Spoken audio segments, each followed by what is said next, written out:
Hello everyone, আসসালামু আলাইকুম। সবাই কেমন আছেন? নিশ্চয়ই সবাই ভালো আছেন। আমিও ভালো আছি আলহামদুলিল্লাহ। দেখেন কি নিয়ে বসলাম, আজকে মাছ বাছতে বসলাম, আপনাদের সাথে শেয়ার করলাম। দেখেন কতগুলি কাঁকড়া, কাঁকড়াগুলি সব আমি ফেলে দিয়েছি। আমরা এসব কাঁকড়া খাই না। এই যে মাছ, চিংড়ি মাছের ভিতরে এই মাছগুলো বের করলাম, আর চিংড়ি মাছগুলো আমরা পরিষ্কার করে ফেলবো।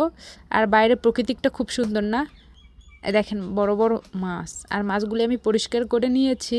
দেখেন কত সুন্দর। আর এই মাছটার নাম কি বলবেন? এই মাছগুলি আমাদের এখানে রামসোস বা তপস্বী মাছ বলে। আর এখানে অনেক ধরনের মাছ, কি কি নামে চেনেন বলবেন কিন্তু। এই যে ছোট মাছগুলো, এটা গাবেরাডি বলে, আর এটাকে বৈরাগী মাছ বলে। আর আমার ভিডিওটা কে কোথা থেকে দেখছেন কমেন্টে বলে যাবেন, আর কেমন লাগলো সেটাও বলে যাবেন। এই যে চিংড়ি মাছগুলো পরিষ্কার করে নিলাম, এখানে ছোট বড় চিংড়ি সবই আছে। এগুলি দিয়ে সবজি টবজি রান্না করা যাবে। দেখেন বাইরের প্রকৃতিটা খুব সুন্দর না?